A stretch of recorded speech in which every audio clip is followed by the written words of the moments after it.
نصب این بازی‌ها برابر با از دست رفتن و منفجر شدن گوشیتونه. 10 تا از بهترین بازی‌های زامبی گوشی رو براتون آوردیم که ساعت‌ها میتونید با رفقاتون توش بمونید و حال کنید. پس بدون معطلی بریم سراغ اصل جنس. 10 کیل شات وایرس.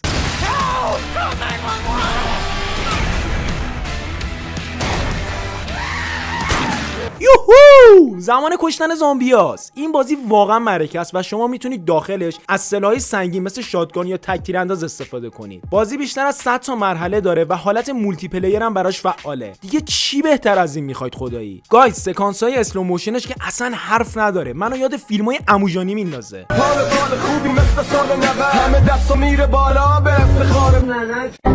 این حالت باعث شده بیشتر حس کشتن زامبی‌ها رو حس کنید و لذت بیشتری هم ببرید. شماره 9 استوپید زامبی 3.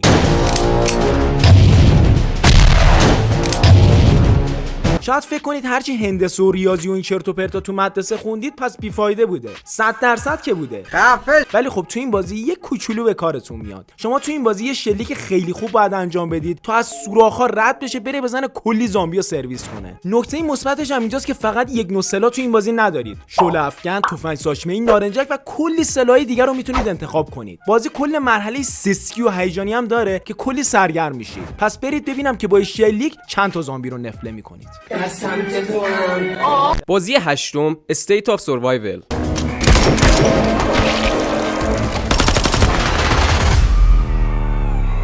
تا حالا به این فکر کردید که زندگی توی فیلم مردگان متحرک چطوری بوده؟ نه. دقیقاً این بازی همین تجربه رو براتون رقم میزنه. وقتی هالووین شروع شد، آخرالزمان زامبی هم تو این گیم شروع شد و همه رو غافلگیر کرد. شما باید پناهگاه خودتون رو بسازید، مدیر خوبی باشید، مواد غذایی پیدا کنید و حواستون هم به پناهگاهتون باشه تا زامبیا نریزن بگاوش بدن. البته اینم بگم هر چقدر با سوسکی بازی زنده بمونید، برای دریافت آیتم ها و انجام مأموریت ها باید سیکاف کنید بیرون.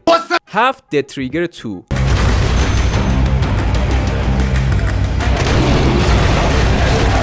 بازی فوق‌العاده با گرافیک شگفت انگیز میخوای، همین الان برو سراغ این بازی. باید تک تک زامبی‌ها رو بکشید تا بتونید به مرحله بعدی برید. ولی وقتی که دارید بی‌حوصله میشید از کشتن زامبی‌ها، یهو این غول شیرکلوف جلوتون ظاهر میشه. این بازی یه حسی بهتون میده که انگار دقیقاً توی دنیای زامبی‌ها هستید. عجیبه، واقعاً عجیبه. شماره 6 Deadhead.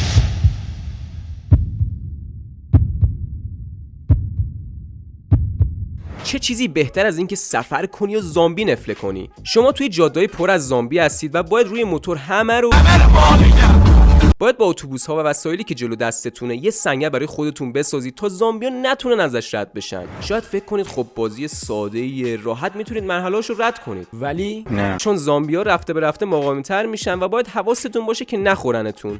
بیا اینجا. 5 The Walking Dead. Whoa, take it easy. Just want to help.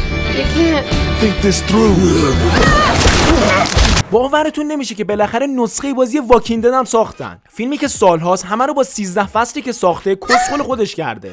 البته بازیش هم بیشتر شبیه به رمان تا گیم. تو انتخاب دیالوگ‌های بازی باید خیلی هوشمند باشین تا دچار مشکل نشید. میتونید گوشیتون رو بذارید زمین و از داستان بازی لذت ببرید، هم از شلیک کردن به این مردکونا. بعد بیان اینجا فوش خار مادر بگم فلان فلان شده، گو میخوری فوش میدی، گو میخوری داری دشمنی رو میندازی. بازیو نصب کنید و ببینید که تحمل اینقدر تنش و استرس رو دارید یا نه. 4 Into Dead 2.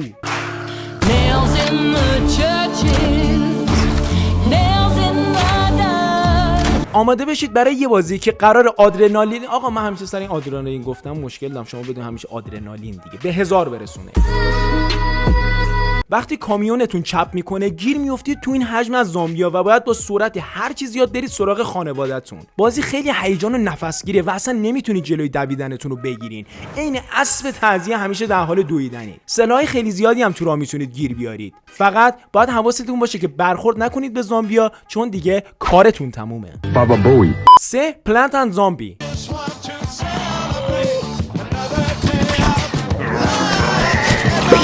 وای هیچ وقت این بازی رو نمیشه فراموش کرد. بازی که تو بچگی هممون بازیش کردیم. گیاهان در مقابل زامبیا یکی از نوستالژیک ترین بازیاست که هیچ وقت قدیمی نمیشه. تو نسخه جدید این بازی هم زامبیا آپدیت تر شدن و قدرت‌های جدیدی پیدا کردن. گیاهان جدیدی هم به بازی اضافه کردن تا بیشتر با این گیم صفا کنید. اگه این بازی رو تجربه نکردید همین الان برید نصبش کنید.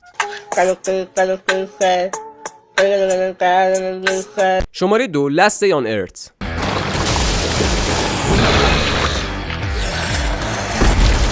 یه بازی استراتژیک زامبی میتونه یه تجربه جدید برای همه باشه. شما باید برید شکار زامبی بکشید، پناهگاه بسازید و آیتم ها رو برای خرید سلاح به دست بیارید. چیزی که این بازی رو جذاب میکنه همین حالت سوم شخصشه که شبیه به نسخه‌های قدیمی بازی رزیدنت ایوله. واقعا بازی بیوتیفول و جذابیه. باس فایت های داخل بازی هم که عشقه، برید حالشو ببرید.